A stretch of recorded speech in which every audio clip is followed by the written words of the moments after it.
A darle que es historia.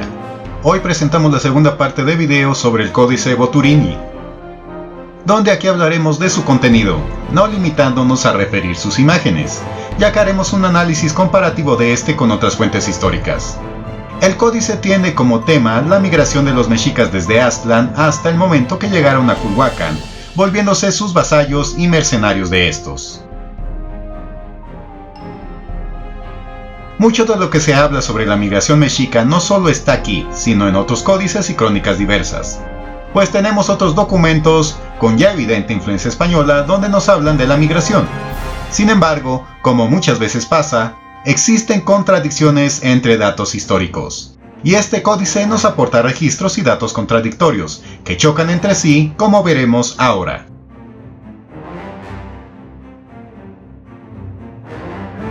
El primer evento que registra es la mítica Aztlán, la cual es un islote, de donde salieron los descendientes de los mexicas tenochcas y tlatelolcas.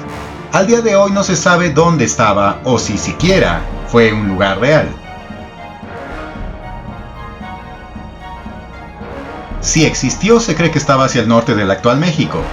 Este lugar los propios mexicas, ya como señores del Valle de Texcoco, buscaron encontrarlo como lo refiere la película Retorno a Aztlán, pero fallaron, pues no llegaron muy lejos al carecer de datos de dónde estuvo. Algo curioso es que el códice tiene dos lugares que se llaman igual, y que están casi al principio y al final del mismo, donde el primero estaba después de salir de Aztlán, llamado Culhuacán, que significa cerro curvado. Y casi al final del mismo, los mexicas llegan a otro Culhuacán, gobernado por el tlatoani Cocoxtli.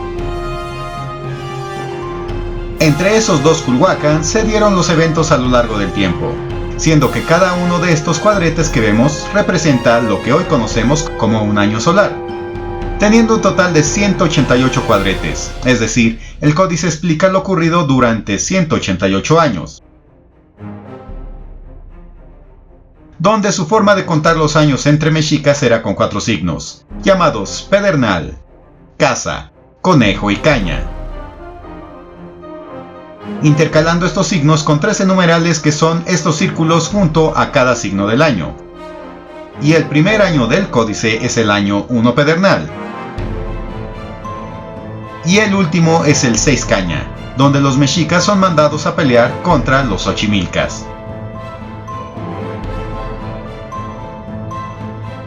Sobre el primer año empiezan las contradicciones sobre a qué año de nuestro actual calendario corresponde, pues no lo refieren como si pasa con otros documentos coloniales, habiendo varias posibles fechas al respecto como 1064, 1116, 1168 y otras, no habiendo acuerdo sobre cuándo salieron los mexicas.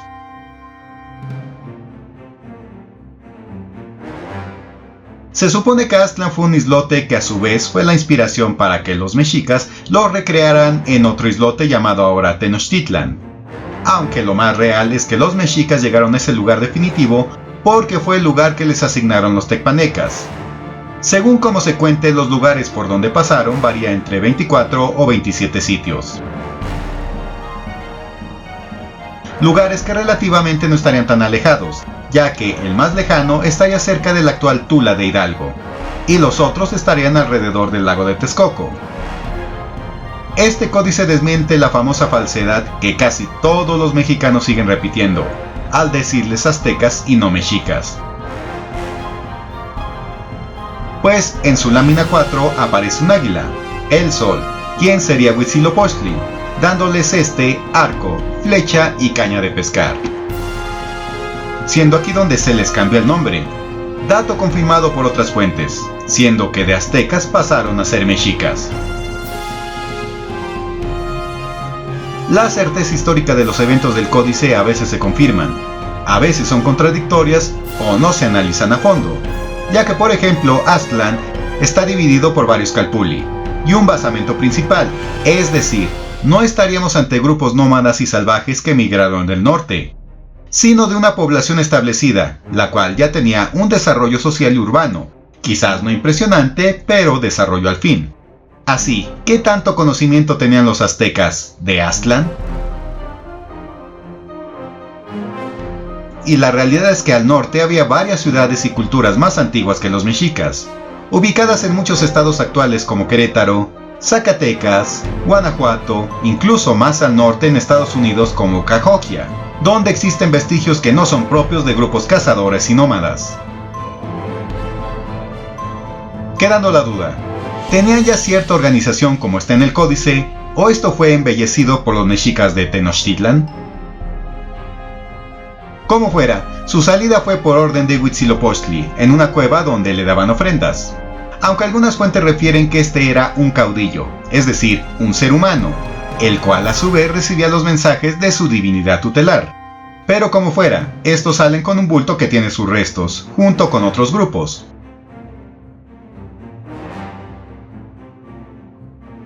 Antes de salir de Aztlán hay una dualidad donde la mujer se llama Chimalma por su glifo, y otro no tiene nombre. Pero al recibir la orden de salir aparecen 4 cargadores del bulto sagrado del Colibrí del Sur, llamados Chimalma, Apanecatl, Cuauhcoatl y Tezcacóatl, los cuales solo aparecen 2 veces en el códice, siendo sustituidos posteriormente por otros 4 personajes sin nombres, continuando la estructura de 4 grupos, estructura de 4 que reprodujeron en su ciudad, como igualmente aparece en el códice de influencia española llamado Mendocino.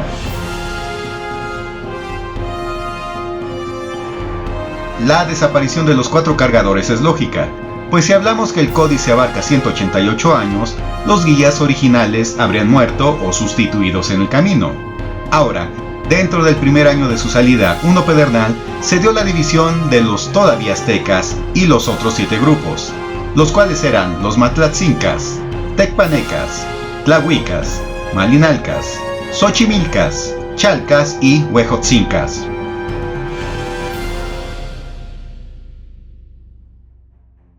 Dentro de este primer año de viaje llegaron a un gran árbol que se rompió, estando ahí 5 días, y fundando un adoratorio al bulto sagrado, dando este la orden de separarse de los otros grupos, yendo solos el resto del códice.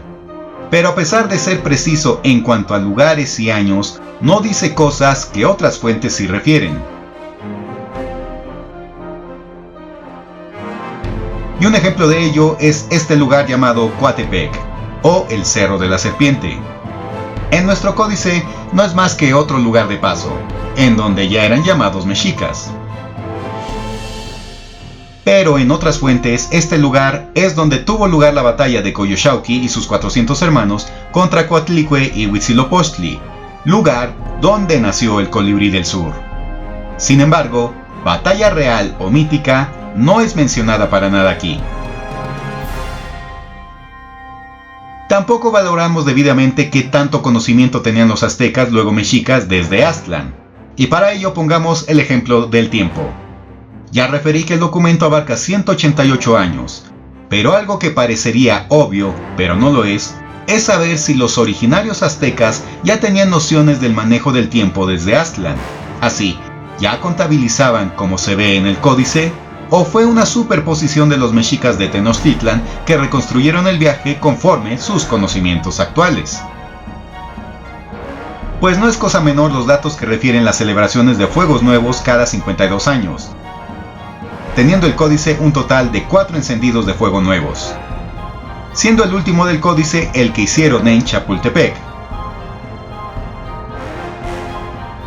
Y hablar de fuegos nuevos tiene detrás mucho conocimiento y cosmovisión. Así, ¿ya los aztecas traían desde Aztlán? ¿Qué opinan? Aunque el códice maravilla sobre todo a los proindigenistas como precisamente una muestra de su conocimiento, el mismo revela cosas que ya analizadas fríamente, quizás no les guste hablar a muchos. Pues el discurso que casi todos repiten es que los españoles conquistaron o invadieron México casi solos, y que los mexicas de una forma inexplicable cayeron entre ellos, omitiendo referir datos incómodos. Pero el códice muestra que había pleitos, conflictos, batallas y asesinatos entre estos grupos originarios. Pues tiene 2 apartados donde apreciamos que a los mexicas, en 2 lugares diferentes, donde se asentaron, otros grupos les hicieron la guerra expulsándolos de esos lugares. Y que de hecho en las últimas láminas fueron sometidos por Culhuacán, siendo los mexicas encargados de cortar no orejas para el señor de Culhuacán, sino usando navajas de obsidiana, ya que el tlatoani de ese lugar les negó armas como la macuahuitl y el chimali, teniendo estos como mercenarios el tener que hacerle la guerra y cortar narices a los ochimilcas.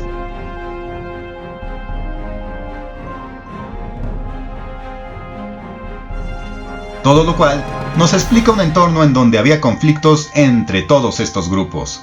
Conflictos que en la guerra final de los mexicas contra españoles provocó que muchos dejaran solos a los mexicas, teniendo como antecedentes esos viejos conflictos de los que habla este códice.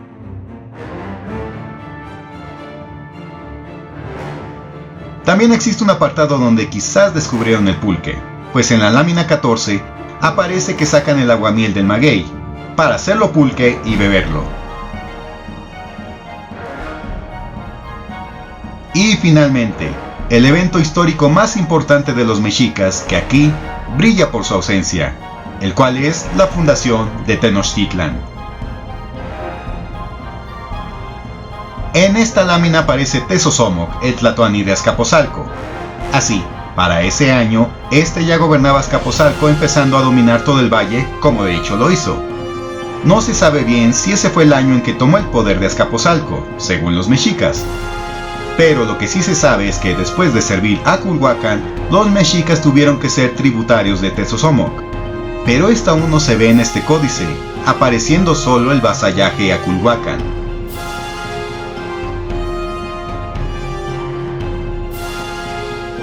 Sin embargo, si es cierto que la migración mexica empezó en 1168,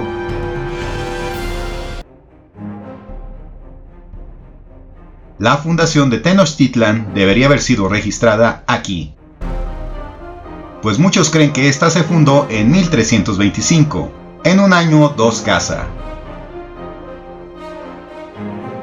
Registro de fundación que se aparece en el Códice Mendoza y otras fuentes. Ese año obviamente aparece en el Códice Boturini, 2 láminas después de que fue pintado Tezosomoc. Así, si como dicen muchas fuentes Tenochtitlan se fundó en 1325, año 2 Casa, aquí debió registrarse ese evento, y ello no pasa, pues contradiciendo el Códice Mendocino y otras fuentes, aquí los mexicas seguían migrando, fueron sometidos y aún faltaría tiempo para fundar Tenochtitlan. Siendo que algunos consideran que Tenochtitlan se fundó décadas después de 1325, contradiciendo este códice, por ejemplo, lo que dejó escrito el indígena Domingo Chimalpain.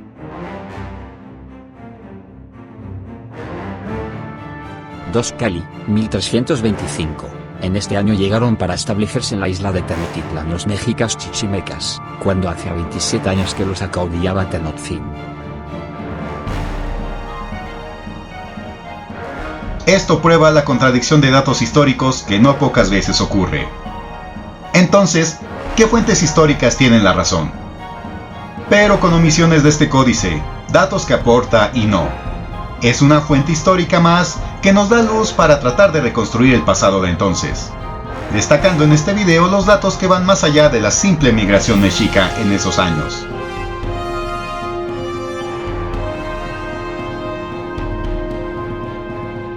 Siendo que por tiempo limitado, les comparto un enlace donde podrán descargar este códice, para que lo puedan ver a detalle y tratar como yo de descubrir lo que contiene, así como su valor y significado.